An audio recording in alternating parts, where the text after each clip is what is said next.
안녕하세요, 주인장입니다. 자, 여러분 입장에서 가장 난감한 제외 연락 케이스 중 하나는 상대방이 여러 차례 나에게 특정한 불만을 얘기했음에도 내 입장에서 가볍게 여기거나 경각심을 가지지 못해서 개선되지 않은 행동이 반복되어 더 이상 상대방이 참지 못하고 이별을 선택한 케이스일 겁니다. 이제 내가 정말 문제점이 뭔지 깨달았어.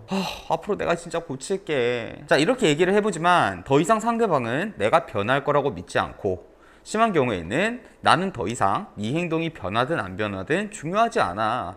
이제는 내가 더 이상 널 기다릴 마음이 남아있지 않다니까. 자, 이런 상황에서 여러분은 상대방을 어떻게든 설득하려고 노력을 하겠죠. 상대방에게 앞으로 내가 어떻게 구체적으로 변할 것인지, 자, 이런 얘기들을 상세하게 설명하려고 하고 한 번만 더 지켜봐 달라는 요구를 합니다. 상대방이 나에 대한 감정이 남아있으면 한 번의 기회를 더 얻게 되는 경우도 있지만, 상담을 받으실 만큼 상황이 심화된 케이스들은 대체로 상대방에게 어떤 재회 연락을 지금 해도 설득이 당장 되지 않을 케이스가 많습니다. 오늘 영상에서는 이렇게 내가 더 이상 변할 수 없을 거라는 고정관념을 가진 상대방을 설득하는 그 개념과 방법을 말해 드릴게요.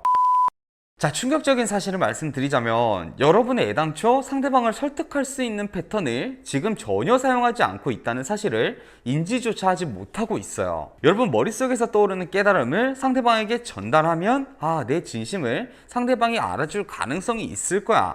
자, 이렇게 생각하고 일방적으로 내 생각을 상대방에게 전달하기에 급급합니다. 남성들의 경우 비교적 유한 여성들에게 이렇게 일방적인 설득의 말을 하더라도 여성들이 들어주고 흔들리는 경우도 있습니다. 하지만 여성들의 경우 남성들에게 이런 일방적인 설득 메시지 전달은 거의 효과를 보지 못해요. 재회 연락을 할 때 멘트보다 중요한 것은 설득을 하는 상대방이 내 말을 들을 만한 상황에 놓여 있는지 아닌지가 중요합니다. 예를 들어 상대방이 이별 상황에서 스트레스를 너무 많이 받았거나 나에게 배신감을 느끼는 등 부정적인 감정 상태에 매몰되어 있는 상황에서는 여러분이 아무리 좋은 설득의 말을 하더라도 성공률은 떨어질 수밖에 없겠죠. 효과적으로 상대방을 설득하기 위해서는 지금 이 단계들이 지켜져야 돼요. 첫 번째, 상대방이 내 말을 들을 수 있는 상태가 되어야 한다. 두 번째, 상대방이 반감을 가지지 않을 법한 설득 메시지가 전달되어야 한다. 세 번째, 강요나 제한이 아니라 상대방이 선택을 하도록 유도해야 한다. 효과적으로 설득을 하기 위해서는 이 세 가지 단계에 따라서 설득 과정이 이루어져야 해요. 대체로 여러분은 이 1번의 과정을 생략한 채로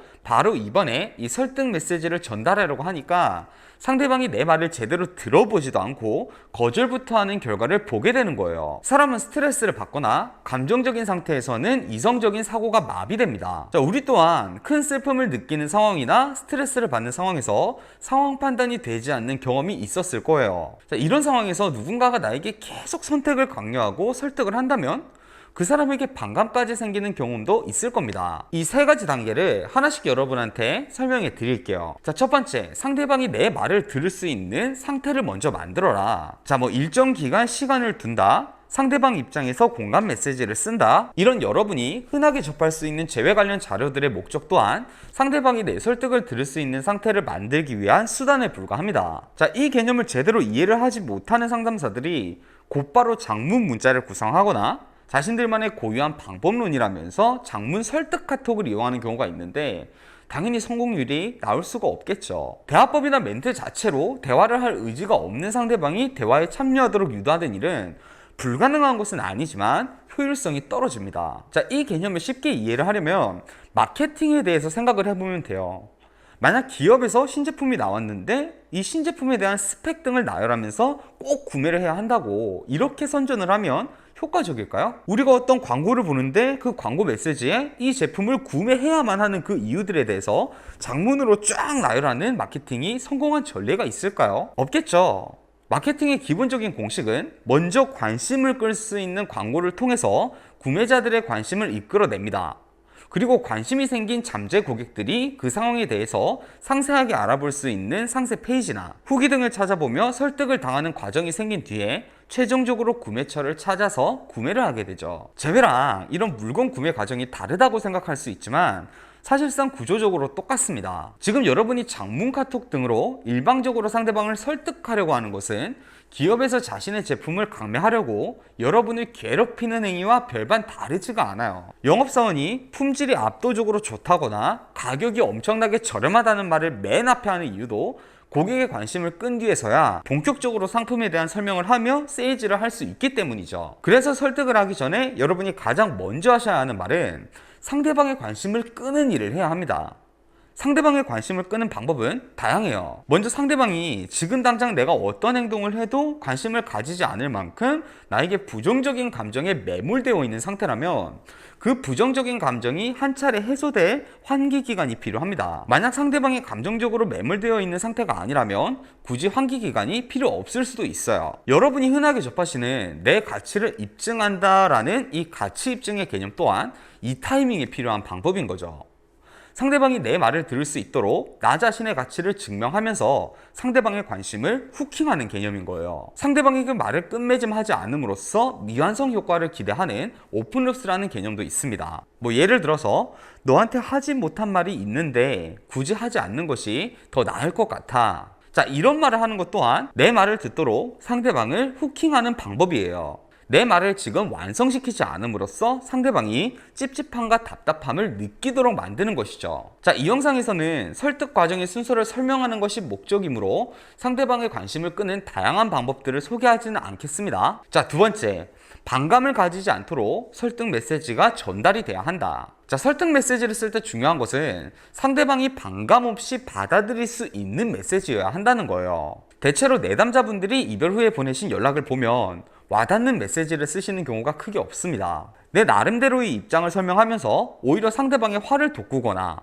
내 입장에서 상대방에게 서운함을 드러내는 메시지를 넣는 경우도 있습니다. 여러분 또한 감정적인 상태에서 상대방을 설득하는 메시지를 쓰려다 보니 상대방에게 반감 없는 메시지를 쓰기가 어렵습니다. 상황에 따라서 워낙 다양한 메시지가 있지만 지금부터 보여드릴 이 세 가지 규칙에 따라서 보내셔야 해요. 자, 첫 번째, 내가 먼저 이성적인 상태처럼 비추어져야 한다. 자, 두 번째, 논리적인 반박거리를 주지 않아야 한다. 세 번째, 상대방의 논리를 정면으로 부수려는 시도를 하지 않아야 한다. 자, 각각 주요 포인트 설명해 드리겠습니다. 자, 첫 번째, 내가 먼저 이성적인 상태처럼 비추어져야 한다. 자, 대화를 할 때 상대방의 태도에 따라 나의 대화 태도 또한 영향을 받습니다. 가령 상대방이 나에게 화를 내고 감정적으로 나오면 나 또한 상대방에게 화를 내거나 감정적으로 나가게 되죠. 반대로 상대방이 내가 감정적으로 나오더라도 자신은 차분하고 이성적인 태도를 유지한다면 우리도 지속적으로 감정적인 태도를 유지하기가 어려워집니다. 마찬가지로 내가 상대방에게 이성적인 태도로 설득을 한다면 상대방 또한 감정적인 태도로 일관하기가 어려워지는 것이죠. 자, 두 번째, 논리적인 반박거리를 주지 않아야 한다. 자, 설득의 문장을 쓸 때는 너랑 나에서 벗어나서 가능한 3자의 입장에서 문제를 해석한 것처럼 사용하는 편이 효율적이에요. 예를 들어서 솔직히 나는 이렇게 생각했어. 자, 이 문장을 넣으면 나에게 반감을 가지고 있는 상대방은 그건 네가 오해한 거니까 네 책임이지, 이렇게 논리적 반박거리를 줄 수 있는 것이죠. 자, 예시를 한번 들려드릴게요. 반박이 가능한 주장. 나는 우리가 싸울 때 계속 얘기를 하는 게 오히려 서로 더 나쁜 얘기가 오갈 위험이 있다고 생각했어. 내가 만약 이렇게 내 입장을 주장을 한다면 상대방은 아니, 나는 오히려 네가 대화를 피해서 네 모습이 무책임하다고 생각했어. 자, 이렇게 얘기를 할 수가 있겠죠. 내가 내 입장을 설명을 함으로써 논리적인 반박거리를 제공한 셈이에요. 자, 그럼 이번에는 반박이 불가능한 주장. 원래 사람들이 갈등이 생기면 머리가 하얗게 질리고 상대방한테 대화적으로 핀치에 물리면 마음에 없는 말들로 상처를 주기도 하잖아. 나는 아무리 서로 싸우는 상황이라도 마음에 없는 말들로 너한테 상처를 주기는 싫었어. 물론 네 입장에서 내가 대화를 피한다고 생각했을 수도 있지만 나한테는 그게 네 감정에 상처를 주지 않으려는 노력이었어. 자, 물론 이별 상황에서는 어떻게든 상대방이 내 주장에 반박을 하려면 할 수도 있겠지만 상대적으로 반박을 할 위험도가 떨어지고 내 입장을 상대방이 비판적이지 않게 받아들일 수 있는 대화법을 사용해야 합니다. 자, 세 번째, 상대방의 논리를 정면으로 부수려는 시도를 하지 않아야 한다. 자, 때로는 상대방의 말에 이 논리의 오류가 있을 수도 있지만 스스로 신념을 가지고 있는 경우도 있습니다. 예를 들어서 네가 나한테 휴식 시간 10분이 있음에도 연락을 하지 않은 것은 나를 사랑하지 않는다는 증거일 수밖에 없다라고 얘기한다고 생각을 해봐요. 대부분 이런 상황을 해소하기 위해서 아니, 아무리 휴식 시간이라도 부장님이 보고 있고 나는 신입사원인데 회사의 분위기상 어떻게 카톡을 해? 자, 이런 말로 해명을 하려고 하겠죠. 이런 해명은 상대방에게 역으로 반박의 소지를 줍니다. 아니, 그럼 너는 화장실도 안 가?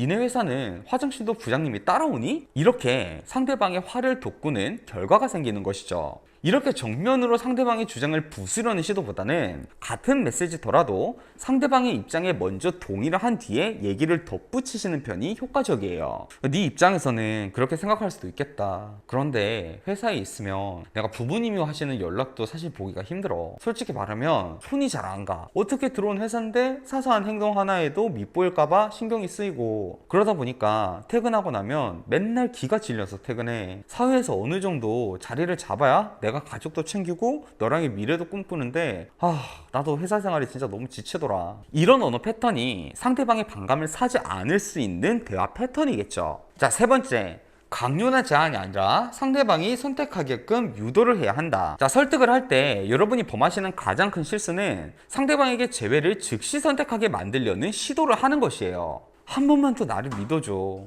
앞으로는 진짜 안 그럴 수 있다니까. 앞으로는 네가 원하는 모습 보여줄게. 지켜봐줘. 자, 겉으로 보기에 상대방에게 믿음을 주는 형태로 보이지만 사실상 상대방에게는 미지수에 대한 불안한 투자를 강요하는 셈이에요. 자, 우리에게는 이때까지 만나왔는데 한 번 더 기회를 주는 게 그렇게 어려울까라는 생각을 하지만, 상대방에게는 어렵사리 결정한 이별을 번복하고 자신의 감정과 시간을 투자하고 관계를 유지해야 하는 쉽지 않은 투자라는 것을 우리가 먼저 인지를 해야 합니다. 우리가 영업사원에게 반감을 가지는 이유가 이 사람이 나에게 물건을 판매해서 자신의 이익을 얻으려고 할 것이다 라는 생각을 전제하기 때문이죠. 마찬가지로 우리가 하는 말의 결론이 내가 재회를 하기 위해서 네가 나한테 너의 시간과 감정을 투자해줘. 자, 이게 결론이라면 당연히 우리말에 대한 신빙성은 떨어지겠죠. 재회는 특히나 상대방이 의심을 가지는 순간 상황이 급격하게 나빠집니다. 논리적으로 자신에게 손해가 되지 않는 제안을 하더라도 왠지 모르게 수상한 의심이 드는 순간 상대방은 내 제안을 일체 거절해버리고 대화를 끝내버릴 거예요. 그렇기 때문에 상대방에게 강요나 제안을 하기보다는 선택을 하도록 유도를 하는 편이 더 좋습니다. 너한테 재회를 강요하려고 하는 말이 아니라 이별을 하고 나면 어떤 연애였는지를 서로 기억하게 되잖아. 그래서 적어도 너한테 내가 우리 사이에 오해가 생겨서 나쁘게 기억되고 싶지는 않았어. 우리가 이런 얘기를 진작했다면 이런 상황조차 오지 않았을 텐데 내가 만약 신경 쓰지 못해서 미안해. 이렇게 내 말의 끝맺음을 정확하게 하지 않고 열린 결말을 통해서 상대방에게 혼란감을 심어주고, 상대방이 흔들리는 신호가 나올 때 직접적인 제안을 하는 편이 더 효과적인 설득 방법이 될 거예요. 너도 지금 어떻게 해야 될지 잘 모르잖아. 그럼 이렇게 하자. 우리 관계를 한 달 정도는 더 지켜보다가 그때 가서 최종적으로 결정을 하자. 나는 너랑 연인 관계를 무조건 유지하는 게 중요하다고 생각하지 않아. 만약 우리가 함께해서 행복하지 못할 거라면 연애를 할 이유가 없잖아. 지금 나쁜 감정이 든다고 감정적으로만 선택하면 나중에 가서 우리가 후회해도 되돌리기가 어려우니까 한 달 정도만 관계를 더 지켜보자. 그리고 나서도 이별을 하게 된다면 우리 그냥 서로를 예쁘게 갈 길 보내주자. 자, 오늘 얘기를 통해서 여러분이 설득을 하는 과정을 정확하게 이해하셨길 바랍니다. 설득의 멘트보다 중요한 것은 상대방이 내 말을 들을 수 있는 여건을 조성하는 것이라는 걸 꼭 잊지 말아야 합니다. 오늘 말씀드린 내용은 웬만한 재회 상담사들이 잘 인지하지 못하고 혹은 인지를 하더라도 실전에 잘 대입하지 못합니다. 즉, 상담을 받는 것보다 중요한 것은요, 여러분이 이 구조를 먼저 이해하고 있어야 돼요. 자, 오늘 강의 여기까지였고요. 댓글로 궁금한 것이 있다면 얼마든지 주저하지 말고 질문하세요. 저는 여러분의 재회 길잡이 주인장이었고요. 자, 여러분 오늘도 행복한 하루 하세요.